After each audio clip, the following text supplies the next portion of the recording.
I'm absolutely delighted to say that we have with us today Nigel Topping, who is the high-level climate action champion for COP26. Nigel, welcome to Arup and to this Teams Live event, and thank you very much for making the time to join us today. You have the most fantastic job title of high-level climate action champion for COP26. Could I ask you to sort of introduce yourself and just tell us what that role involves? Great. Hi, Jo. Lovely to be with you and to join you all wherever you are. Yes, it's a grand title, isn't it? High-level climate action champion. I mean, the idea for this role came about actually in Paris, so 5 years ago, when Laurence Toubiana, who was the special envoy for the French government, and was really one of the key architects, and Manuel Pulgar Vidal, who was the former environment minister of Peru, had realized that this is too complicated, solving the climate crisis, to leave it to national governments alone, and that actually we need the whole of society.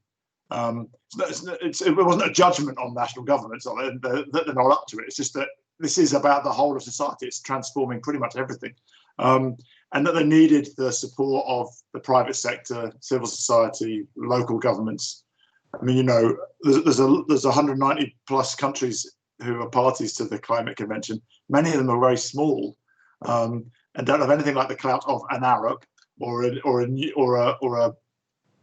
Lagos or a California, all of whom are what the UN system calls non-state actors. So they're not or non-party stakeholders.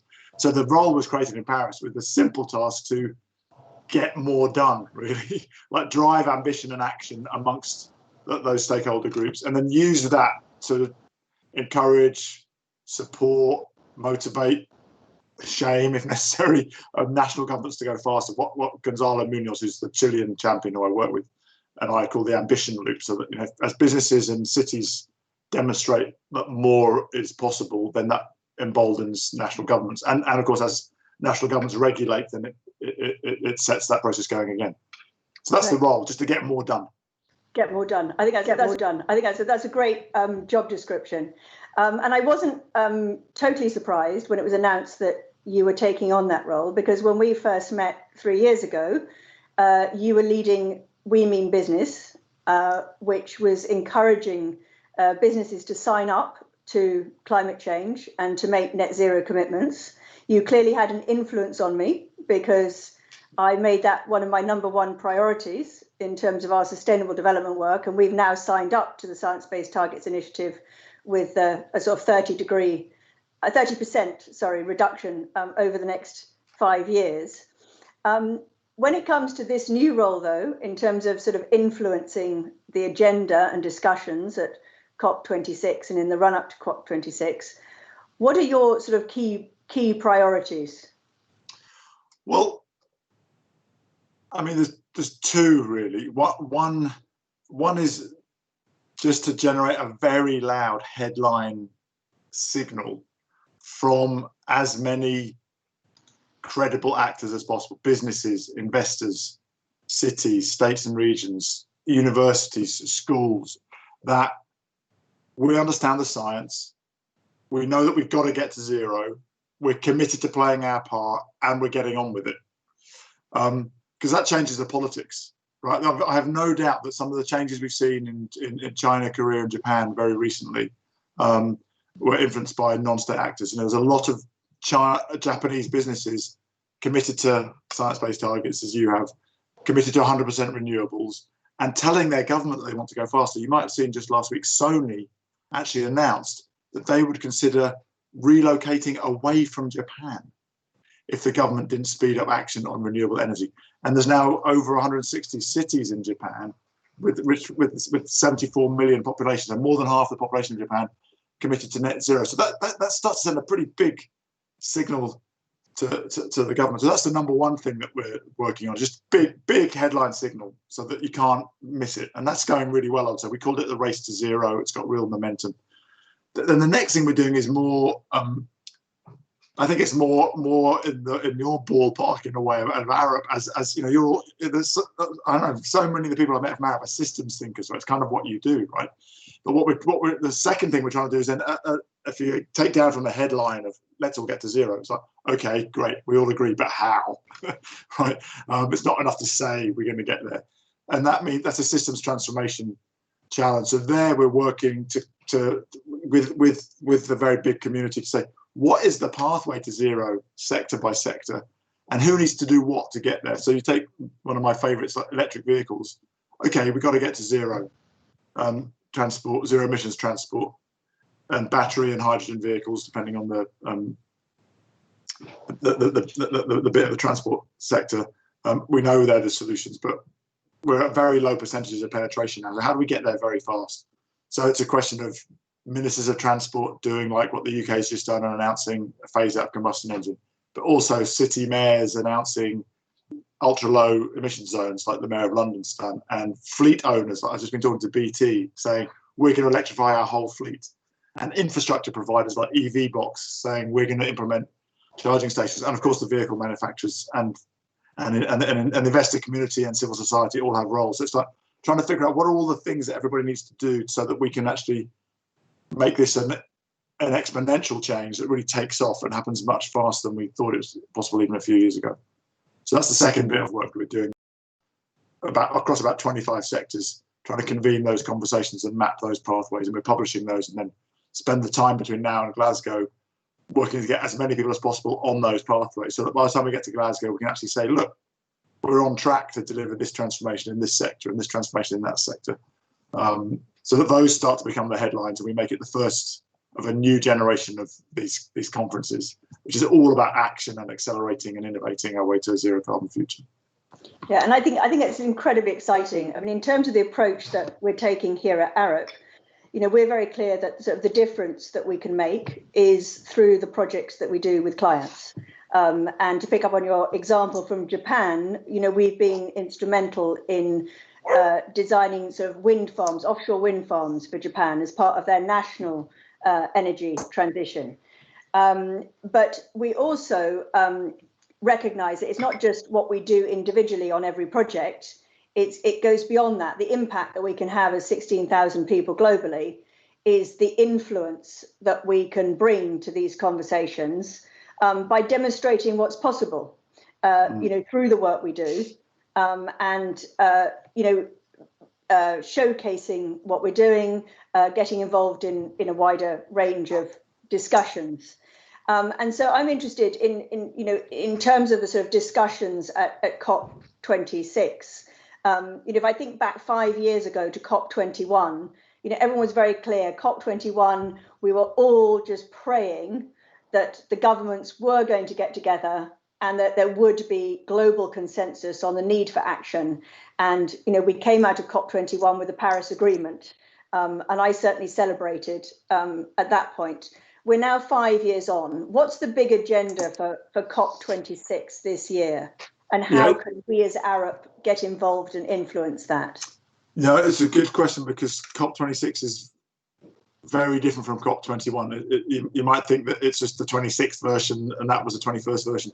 So first thing says these conferences of the parties happen every year, but they have a sort of rhythm to them that some are more important than others. And COP21 in Paris 5 years ago was really important because at last we got a global agreement, and we had a couple of false starts, like in 2009 in Copenhagen, where we thought we might get a global agreement. But the global agreement, and you're right, that it was a sort of single focus for all of us in Paris. That was one thing we needed, it's that one Paris agreement, and it had 2 or 3 key features, but we were all very aware it needed a very clear long-term goal. So, you know, well below 2 degrees and a bit of a grey area there, with best efforts to get to 1.5, which translates to net zero somewhere between 2050 and 2070. Right? So since then the science has tightened up, so we're all aiming for net zero by 2050. But it also created the mechanism for countries to deliver that, and it broke from the previous attempts to top down, where everybody agrees everyone else's goal, which when you have a consensus process with over 190 countries is virtually impossible. So I had this idea of national plans, and then a ratchet mechanism. which meant that every 5 years those plans would have to be improved and taken forward another 5 years. That's why COP26 is so important, because this is the 5-year anniversary. So it's really the first test of Paris. So I like to think of the sort of dynamics around the COP next year as having 3 elements. There are still some multilateral negotiations, right? So there's still some very technical negotiations demonstrating that previous promises are being met, particularly on provision of finance from developed to developing countries to support with their climate actions. But also some details of the Paris rule book, about international carbon trading and transparency, etc. So quite technical negotiations, but important because they need to be finished as a demonstration of trust. Then there's these national plans, which actually the deadline was the end of this year, because COP was, of course, going to be right now in November, actually. So that's why the UK and Chile and the French and the UN Secretary General have called for this Climate Ambition Summit on the 12th of December, which is the 5th anniversary of Paris. So I think we can expect a lot of national governments to be telling us how much their ambition has ratcheted. We already heard China, Japan, South Korea, UK, EU, Canada, and now we won't hear from the new US administration on the 12th of December, of course, because it won't be in. But I mean, I think we're all expecting a Biden administration to also commit to net zero by 2050. So actually, and that's changed a lot in the last 2 months with, I say, China, South Korea, and Japan all vocally committing to net zero, and then a Biden election victory. So that's the second of it. So there's the technical negotiations, there's the national plans, and then the third bit is everybody else, right? So private sector and local government in particular, who are the economic actors who can drive change, and that will be what I'll be really focused on, working with you and everybody else to demonstrate momentum and keep building it all the way to Glasgow. I think also that although a lot of countries will announce their plans now, they can always get more ambitious between now and Glasgow. We just held 2 weeks of dialogues, and Patricia Espinosa, who runs the UN climate process, reminded us that only 10% of the national plans have specific measures on transport. So there's lots of room for improvement. They might have a big headline target, but of course, to actually make the change, you've got to invest in infrastructure, change the rules about fuel efficiency or electric vehicles, like the UK has just done. So those are the 3 bits: negotiations, national plans, and then let's call it real economy momentum. And though all of those are relevant to whether or not the COP is in the media and in the public consciousness declared a success. Yeah, no, absolutely. And that's a very sort of significant change as far as I'm concerned, because for me, the 2 things that came out of COP21 were, firstly, the Paris Agreement, which was phenomenally important, and secondly, the recognition of the role that cities play. And, the emergence of the Global Compact of Mayors, cities really stepping up and saying, we produce an awful lot of the emissions, but we're also where a lot of people live. We really need to be part of the discourse. And I think that a lot of the private sector has maybe felt a little bit, out of the conversation. And the fact that, you're championing the inclusion of non-state actors and the role of business is incredibly important. And particularly for us as designers and advisors on infrastructure and buildings, which, as you say, transport, energy, these are the things that create the emissions, but we also need them. So we can't do without them. We've got to find those pathways to net zero transition. Yeah, we're going to build a lot of infrastructure in the next 30 years, right? And most of it in the global south. So both the way it's built in terms of the materials and the functionality it provides in terms of living spaces and is going to be crucial, right? And that's a big design challenge. So absolutely crucial, I think, the role of infrastructure in the next 20 years. Yeah. And how can a firm like us get involved in those conversations and really be sort of showcasing some of the really incredible, pioneering work we're doing, but also really understanding some of those dynamics between the state and business? For instance, we've just published a publication just last week, which is sort of the 3 things that we really need to do if we're going to decarbonize construction. And, the first of those things is actually get to a common definition of what a net zero buildings means. The second was actually work out ways to incentivize property owners to create buildings that are net zero. And we came up with a concept of sort of net zero enabled, i.e. it's designed to be net zero, but it also relies on the people owning and occupying the building to run it as net zero. Yeah, yeah. And thirdly, sort of advocating for a whole life cycle approach rather than it just to be a sort of snapshot in time. So, these are contributions that we're making in terms of producing sort of thought leadership publications. Do you think those kinds of things get heard in the high level conversations that you're involved in? Are there other things that we should be doing more of to influence the discussions? Yeah, it's interesting when because your whole series is on influence, right? And I was thinking about where does influence come from, and sometimes it comes from technical arguments. But I'm increasingly thinking that technical arguments are sort of second tier influences, like, because you've got to open up the conversation first before you can make the technical argument. And I think sometimes we, I very much include myself, but people who may be a bit more technocratic than political, make the mistake of thinking that being right is more important than winning, right? So there's no prizes for being right if other people don't, if you don't influence people, right? So I think it's really worth thinking about. And I'm increasingly, so sometimes it's really simplifying the narrative. Like, so I actually think that the buildings community, the World Green Building Council have done a really good job of that. So that it's like, we've got to have, all new buildings be operationally net zero by 2030. And all existing buildings being operationally net zero by 2050. And then new buildings need to be 40% less embodied energy by 2030, and need to be zero embodied emissions by 2050. So sometimes just aligning around, a lot of this is about alignment. Can we all, so like a lot of what I'm trying to, can we all agree that we're going to phase out the combustion engine between 2030 and 2035? Because if we all agree that, and it's been interesting, for example, Shell and BP, two oil companies, told the UK government in this recent consultation that they wanted the UK to phase out combustion engines in 2030. So agreeing common pathways and goals really helps de-risk this for everybody. It reduces the duty, you don't have a risk of sticking your head out too far. You don't risk wasting capex by doing something sooner than the market's going to.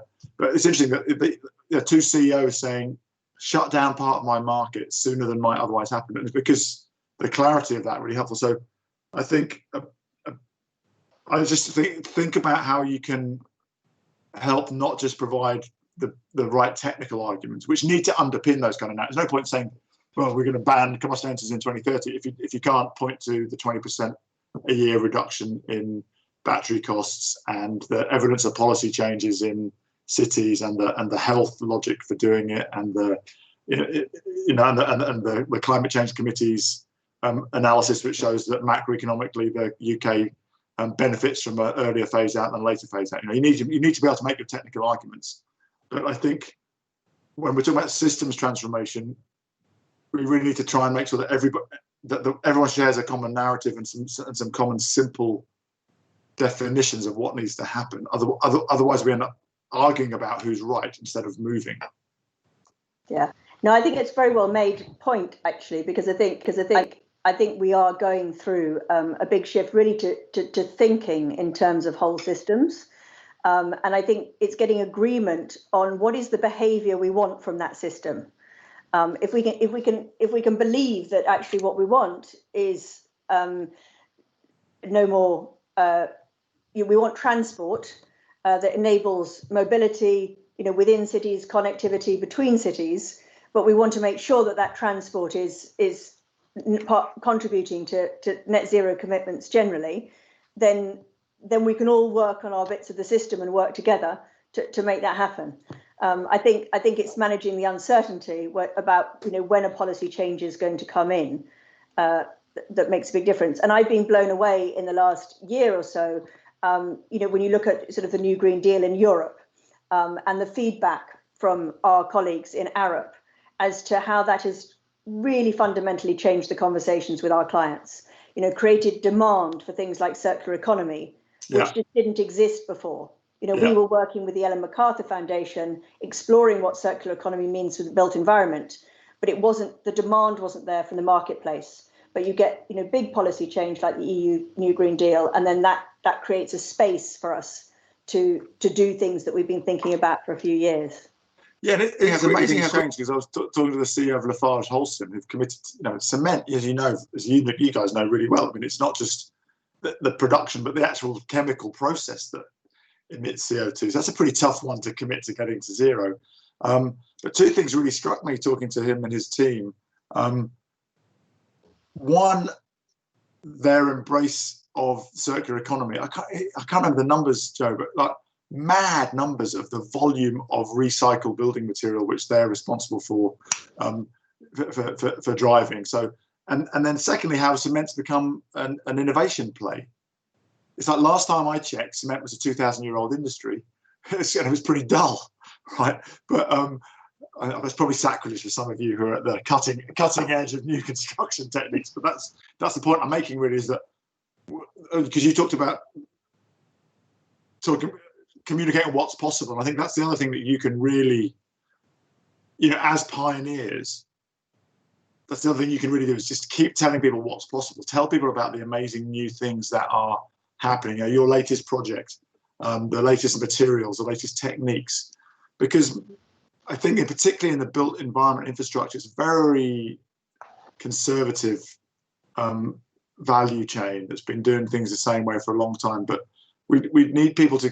So we partnered with TED and Leaders Quest to create this countdown event a couple of months ago in October, and we had a couple of cement talks. And really interestingly, they were among the most talked about afterwards. People were really excited to hear about innovation in the cement sector and about some of the things that are happening. So I think that was a real lesson for me. It's like people get excited about innovation, about engineers and scientists and designers doing sort of magical things that no one thought was possible 5 years ago. And this is, I think, the 20s is going to be a magical decade where designers and material scientists and engineers and architects show the world that it really is possible for us to do things radically differently. And as you say, from a design point of view, and get the outcomes that we want from the system. But we don't need cars. We need the functionality of transport. Maybe cars have got a role in that. But if you go back to the design thinking, then I think it can open up a lot of creativity. I think we can have a really creative 20s. And the world will be on a very different track in 10 years' time. Yeah. No, I share your optimism. I think that the combination of digital technology and data that's allowing us to do things that we couldn't have done before, and the fact that we've got real problems that we need to address, it's opening up all kinds of creativity and innovation. So I think I rather wish that I was 30 years younger at the beginning of my career, so I could be be doing the fun stuff.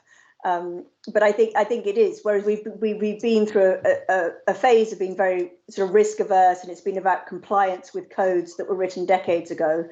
We're now looking for new ideas, and we've got people in Europe who are creating new building materials out of mushrooms, which completely blew my mind. I didn't know we were doing that, but one of our materials specialists was getting involved doing that.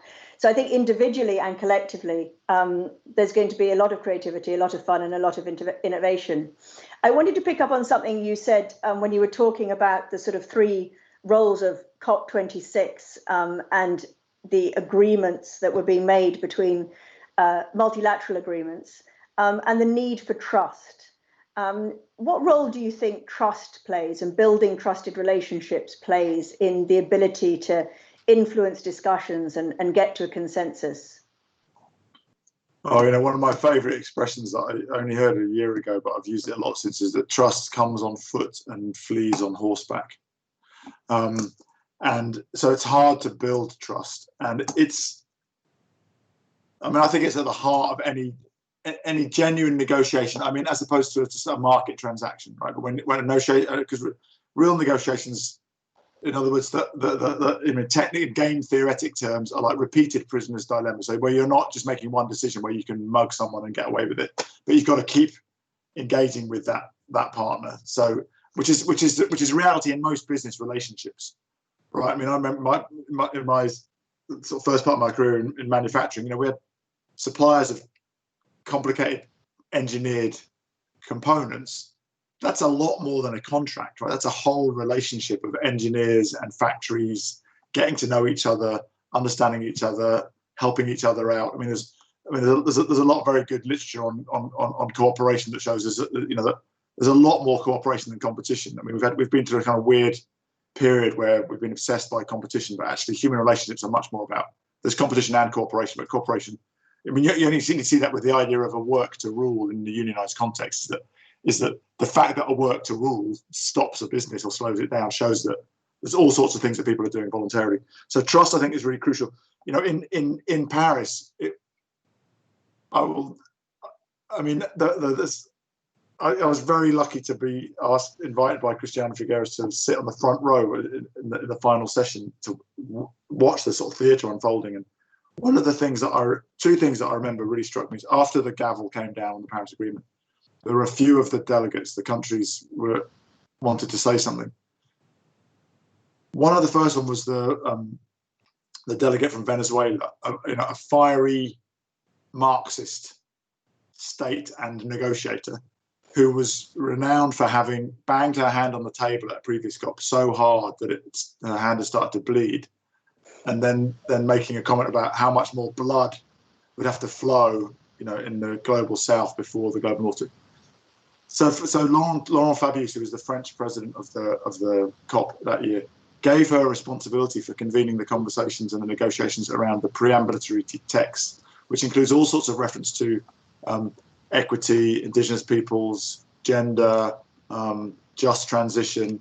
And at the end of the conference, she wants to speak just to say thank you to him for placing that trust in her.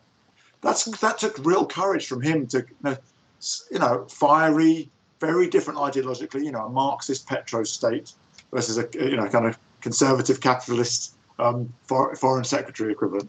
But he gave her that trust, and she repaid it by delivering something. But he didn't over control it. And then the last statement was a wonderful man called Tony de Bruyn, who's sadly passed away since, from the Marshall Islands, one of the small island states. There's a group they call themselves the Small Island Developing States.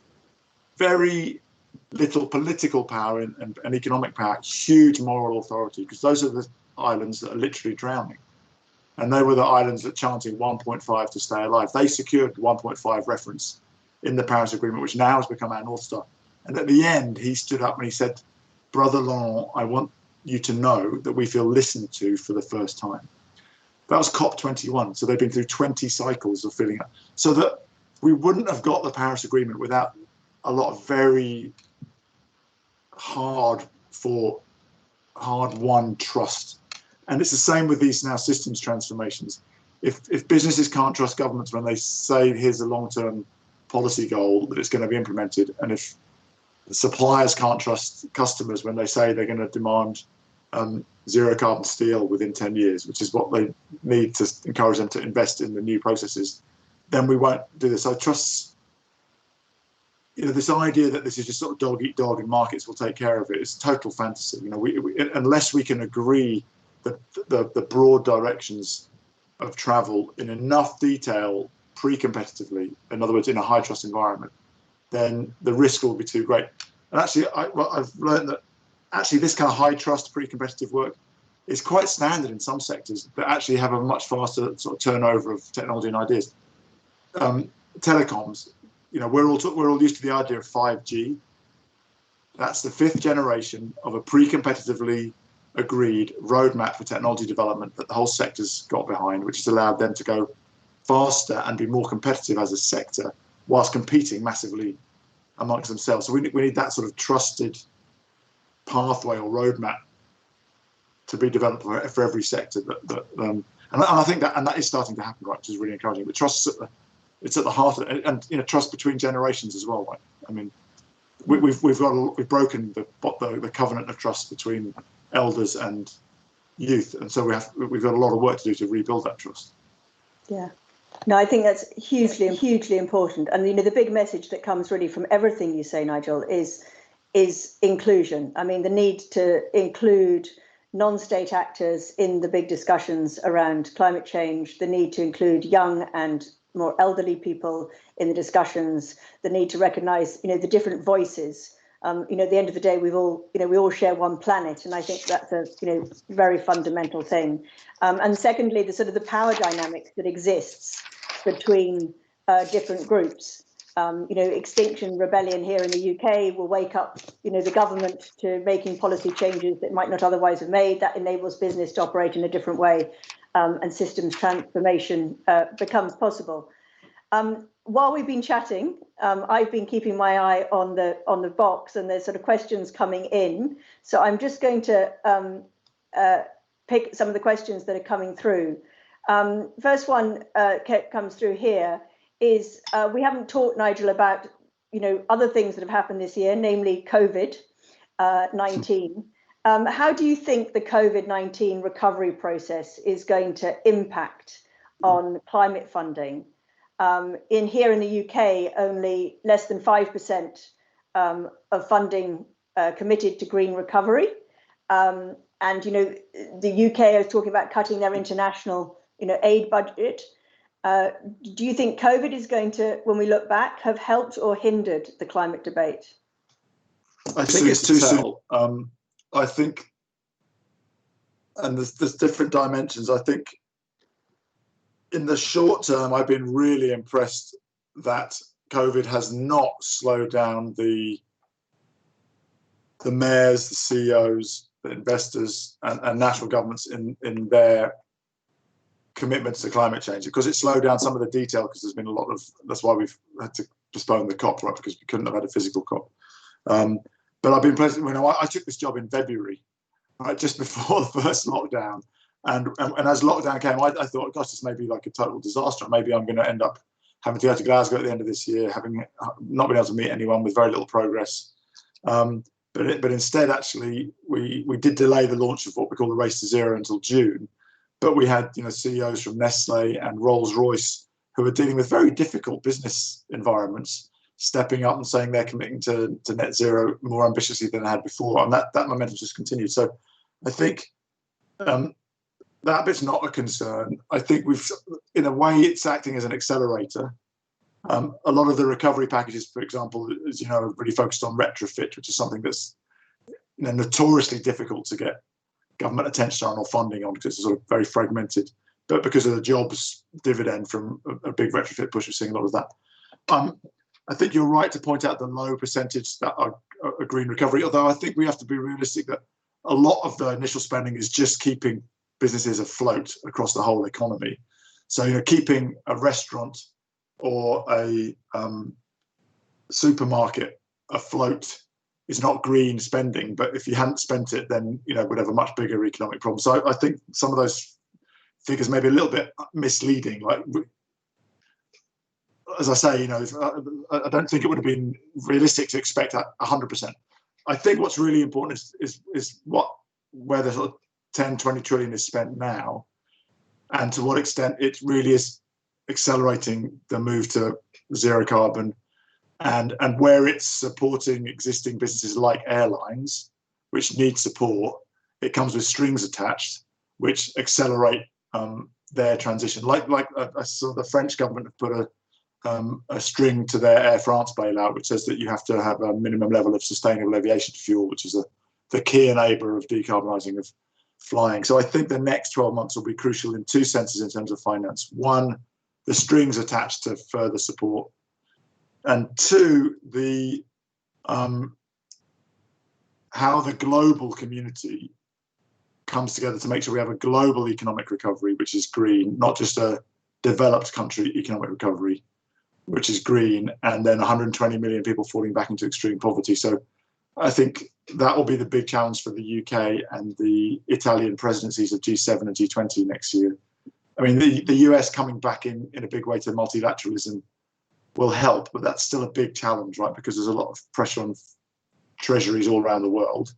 But some treasuries have the ability to print money and have more flexibility than others do. And we've already seen some debt defaults in Africa. And so the issue of debt cancellation and support for green recovery in the global south will be, I think, one of the big determinants of success of our work on climate next year. Yeah, and I think that's fantastically important, and it's why, for us as a firm, we've made a commitment to really make sustainable development, everything that we do over the next 10 years, and really focus on achieving the Sustainable Development Goals. We see climate as a very immediate priority, but it brings with it all those other agendas of social value and just transition and equity. It's not just about reducing emissions; it's actually about improving quality of life at the same time. Yeah, can I ask you a question about that? Because we've got this race to zero, which is it's going really well. Lots more people committing to getting to zero sooner and sooner. But we're about to launch a race for resilience because we've recognised that mitigation is part of the puzzle, and if you like, but the sister is the adaptation needed, and so and that's much more about lives and livelihoods. And so one thing that and I know you'll have a view on is that there's 1 billion people living in informal settlements in the world. How does Arup engage? Because most of the buildings that are being built are big buildings with lots of money behind them, but one of the real needs in terms of development is to get 1 billion people out of living in informal settlements, often with no power and no water and no sewage services. How do you think about that challenge? Because it's something I think some of the big cities are starting to grapple with, but it seems to have been a little bit below the radar in terms of the climate resilience movement in the last few years. Yes, we've on a journey, I think it's fair to say, for sort of decades, sort of thinking about how we can contribute beyond our immediate core business. Yeah.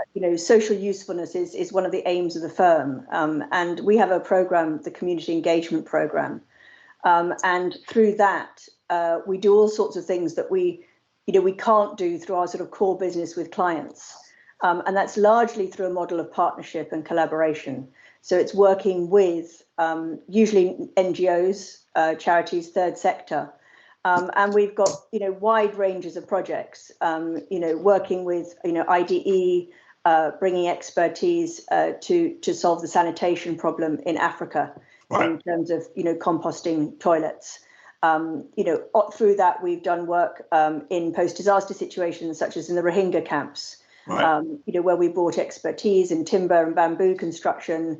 We then actually got involved bringing expertise in terms of drainage.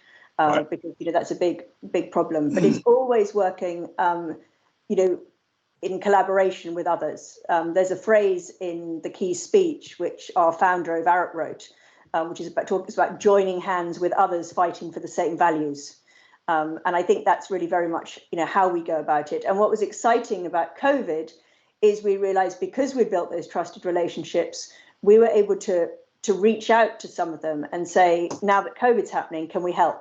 Right. And there are things like there's something called Mass Motion, which is about which we developed for stations, which is about pedestrian movement and to stop people bumping into people at the top of escalators and things. And we've adapted that for COVID and social distancing.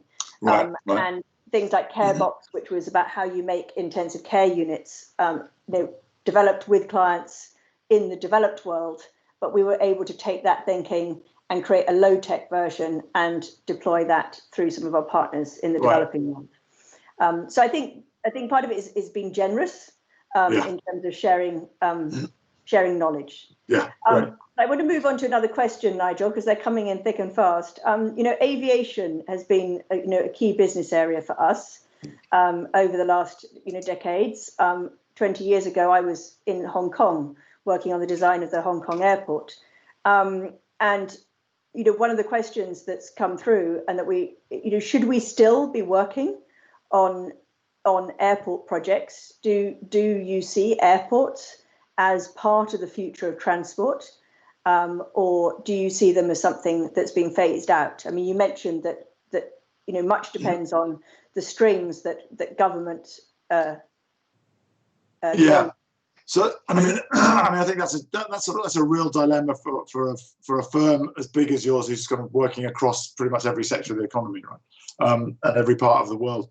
I think I was just, it's interesting. I was just talking to the CEO of and a group of non-executive directors of a global firm, and some of the non-executive directors were talking about chicken and egg problems, and actually not the chair, not the CEO, was saying this is beyond chicken and egg now, because we know we've got to get to zero.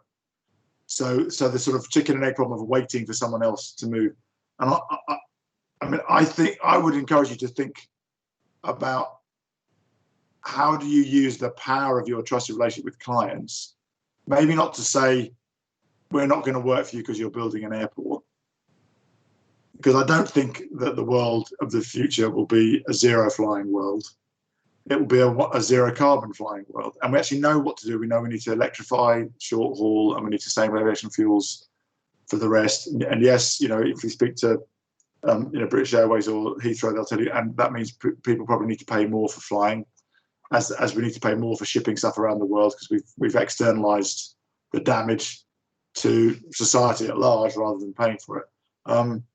But I think you can do very constructive things, like being aware of what is the pathway to zero, and then talking to those airports about committing to 100% electric vehicles, as many airports already have done, right, so that they can reduce their operational footprint, and then making sure that they're planning for the zero carbon future, and they're maybe committing to putting in the infrastructure for sustainable aviation fuels, or even committing to a pathway that's in line with the consensus that's forming, as I talked about, that we need 2% by 2025 and 10% by 2030. So I think you can use of course you can walk away from projects. That's sometimes the most powerful bit of influence if it's egregious, but I think there are huge grey areas where you probably on balance would decide that this is good for society if it's done right, and then the question is, how do you use your influence to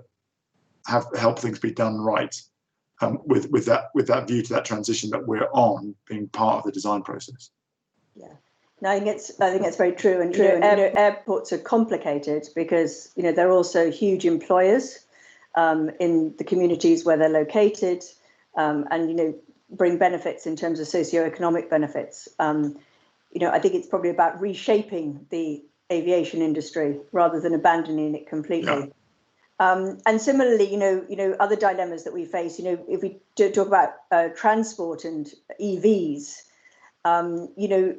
do you think that this sort of acceleration to get rid of internal combustion engines and switch to EVs, the risk of that is the precious metals and water that's used in kind of creating batteries?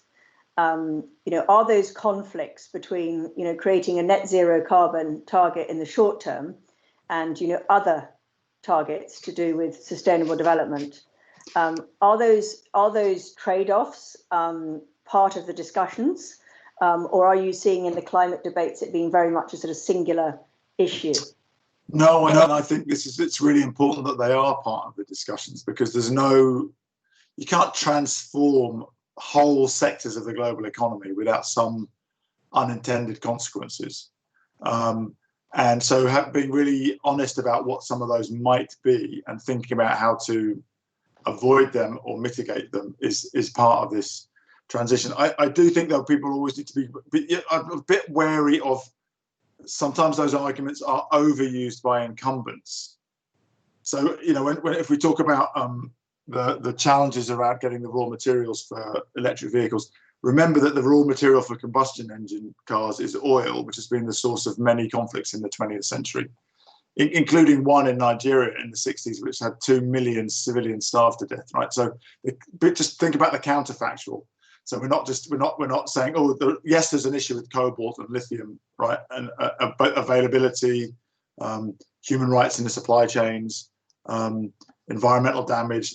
There are very real issues, but we need to be very wary. I just, obviously, someone asks, why are you asking that question? Because if you're asking that question out of genuine concern to avoid it, or as a let's not do that because, which is somewhat what I'm not saying that the questioner was doing that, but because it can be a valid question in terms of intention, or it can be a kind of really devious question in terms of intention. So, but I think generally speaking, every one of these massive transitions we're making has huge systemic knock-on effects, and we need to be very eyes wide open from the start and say, so for example, on cobalt, an artisanal mining of cobalt in the Democratic Republic of Congo, that's one of those classic development dilemmas, right? It's great in terms of the economy of the Congo. It's terrible for young kids who have been sent down unsafe mines. So there's a quite a sophisticated battery alliance, and there's attempts to use blockchain traceability to make sure. But then if you've got a certified mine, and then you don't have good governance, so it's easy for an artisanal miner to bribe a guard to sneak in some, so it's very complicated. But I think that's all the more reason to be aware of it and to be trying to tackle it up front rather than wait to the point where the problem's got much bigger than it is. But I don't think there's any one of these major changes that doesn't have some challenging consequences, right? And we just need to make sure we're aware of them and are working to manage the consequences.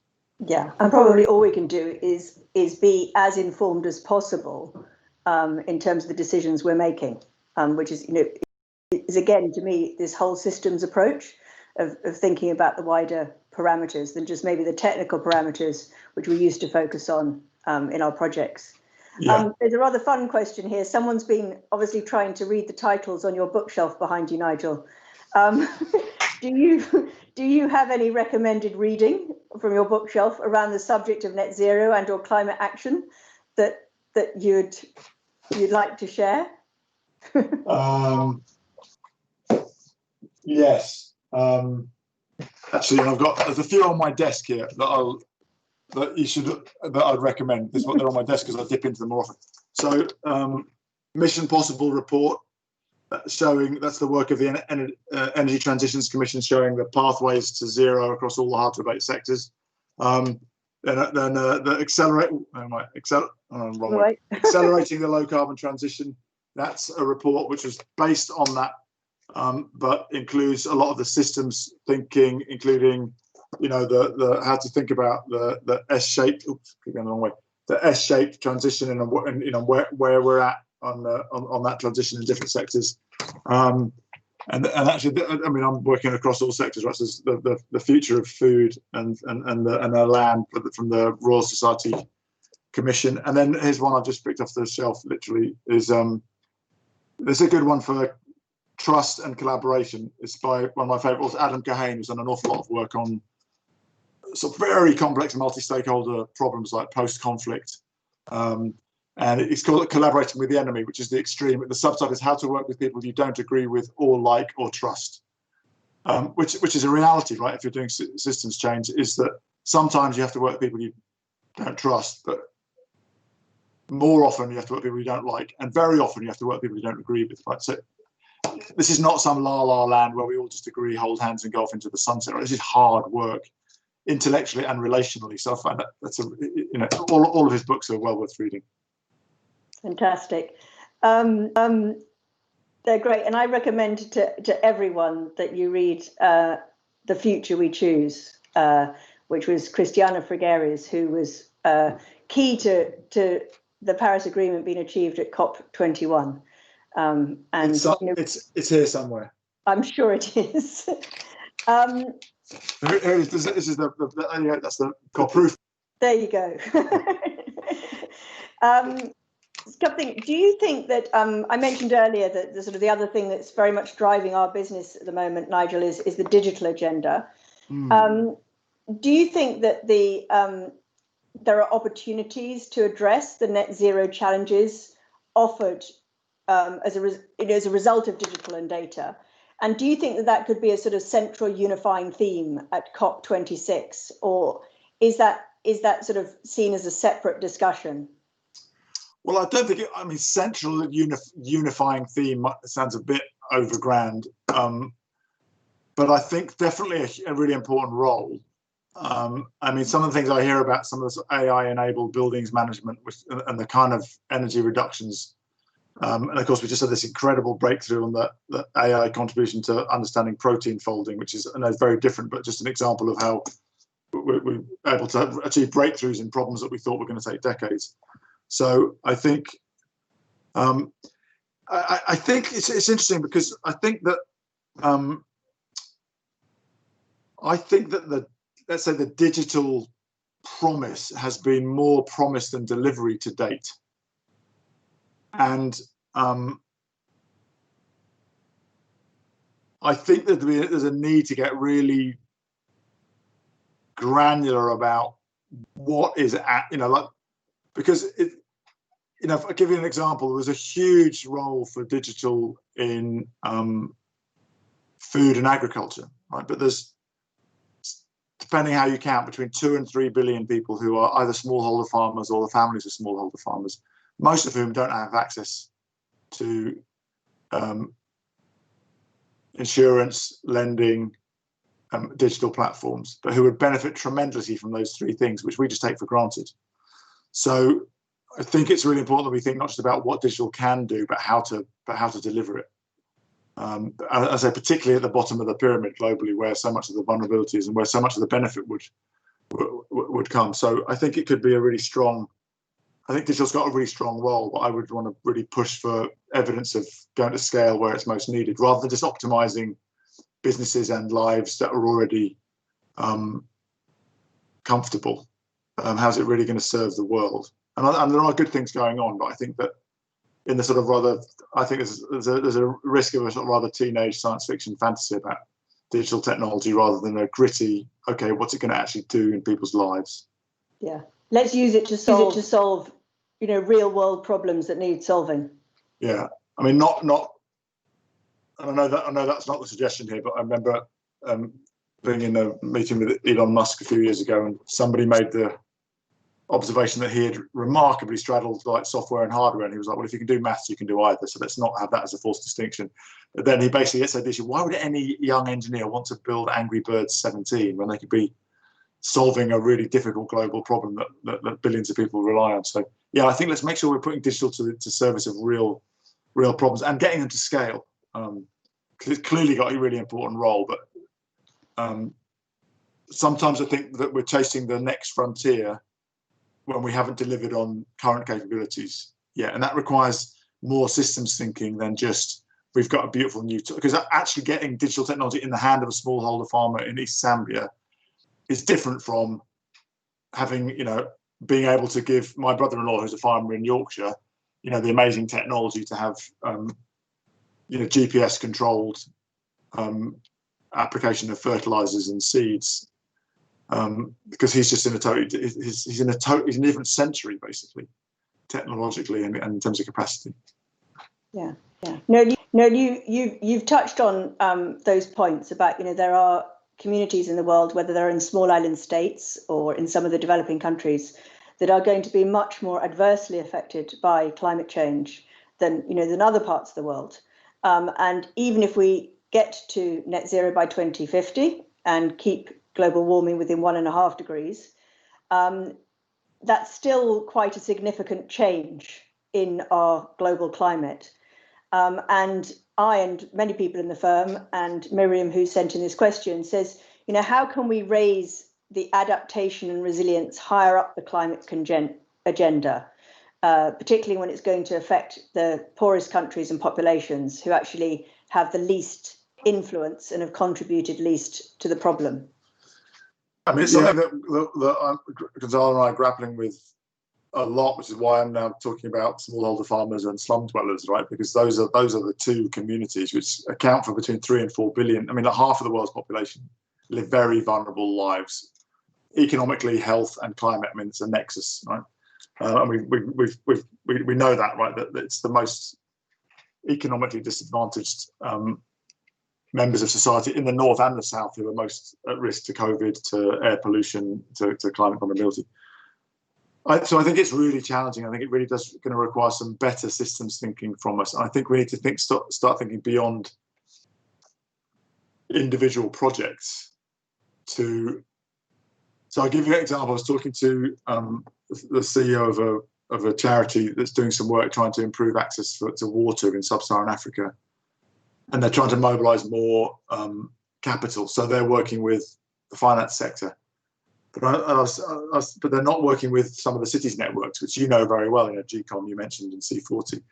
They're not working with you. And I think we may need to do a better job of creating some new coalitions of people with the financial expertise, the grassroots understanding and relationships, the engineering expertise, some of the political contacts to actually. I think we need to think of some of these. You mentioned small island states. I think if we think of one city in Jamaica, then we end up sort of at a project level. I think we might need to think about the Caribbean, and what do we need to do in 5 years to deliver zero carbon energy, zero carbon transport, and more resilient coastal defences and housing? Because then maybe it's at the scale that can mobilise politics and the kind of World Bank type chunks of capital, and then with the right partnership, mobilise the right private capital to achieve solutions at scale. I fear that there's just too much. We won't solve these things project by project.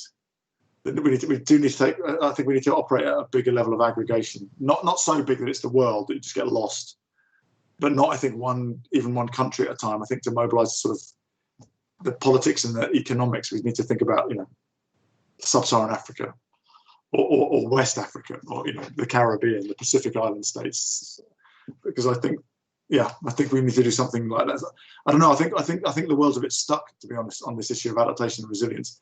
I think part of the reason is that it's very politicized in the politics of the climate negotiations. So there's some very specific commitments to 100 billion a year that were made and haven't been delivered on yet. And the UK as president is trying to make sure that gets delivered on. But that's not the whole story. 100 billion will not fix the problem. What we need is hundreds of millions of houses and hundreds of millions of people with access to water and sanitation, and smallholder farmers with access to insurance and irrigation services and information on what to plant when, and refrigeration and transport to market. And these are all sort of systems and infrastructure and data and politics. And they're big, but I just feel I think we need to sort of chunk them up into bigger chunks and then try and create the coalitions to have a go at them. Don't know, maybe that's naive. I don't know. No, I think I agree. I think diverse actors, if you get a diverse group of actors around a table, you'll come up with different solutions. You have to define the problems in the first place. And I agree with you that we need, I said at the beginning that, we're thinking beyond individual projects to the influence that we can have as a firm, and, the totality of ARUP. How can we influence these discussions? But, there's also the, what do I do on Monday morning part, which is, each of us is an individual that comes to work and says, what can I do this week to have a more positive influence on climate change? Could we sort of, it's difficult to put you on the spot, Nigel, but have you got sort of 2 or 3 ideas of what you would say, in terms of us as individuals, what you would encourage us to be doing rather than us as an organisation? Yeah, I mean, there's a great initiative called Count Us In, which we've helped get off the ground. So there's about 80 partners, which is exactly about that. Like, what are specific things which you could point people to, or ARUP could even adopt it as a firm, as some firms have. The obvious 3 are: make sure that you're buying renewable energy only. I mean, that's easy to do, right? That's a little admin task. So if you're not doing that now, then get that done. And of course, depending on your location and whether or not you own a property, looking at being a producer of energy as well through solar. And of course, there's a lot more you can do with technology and with efficiency there. The second big one would be your personal transport. I mean, I'm sure you're thinking about the amount of flying you do as a firm now. I mean, we all are, right? It's like, I thought all the flying I did was necessary. Now I realise it wasn't. So thinking about your own flying and in your next vehicle purchase, whether you need a vehicle if you're in a city, or you can just join a club, or whether if you do need a vehicle, then making it an electric one. And I think the other really big one is diet. That's part of this report on food and farming or read the Eat Lancet report on Healthy Diet, Healthy Planet. We eat way too much red meat. A lot of it is intensively produced, which is bad for animals, bad for the land, bad for the atmosphere, and bad for us. So I think get a bit more creative. You can be really healthy eating mostly vegetarian food. No matter, have meat once a week instead of have vegetarian once a week. I mean, that's a big shift you can make. I think and eat really good, Welsh hill produced lamb or Scottish pasture fed beef. So if you're going to have meat, make it really good. Most of the meat that we buy is rubbish, and it will be replaced by vegetable protein or lab produced meat within the next 10, 15 years, because they're going to be safer and cheaper and better on the environment. So yeah, diet's probably the one that requires more work. It's not just like renewable energy and electric vehicles. You get exactly the same functionality once you've switched. But I would say really look at your diet and challenge yourself to actually eat healthier and more vegetarian.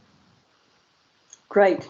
Nigel, thank you very much. We're 2 minutes over time, so I'm afraid I'm going to have to wrap up, but that's been a really fantastic conversation. And you know where we are, and we're more than happy to contribute to these discussions that are influencing COP26. Great. Thanks so much. Great talking to you. I'd love to continue the conversation, particularly about that. How do we make that sort of bigger systems change? I think the world needs help, and I think you're a firm of systems thinker, so I'm sure you can help us a lot there. Absolutely.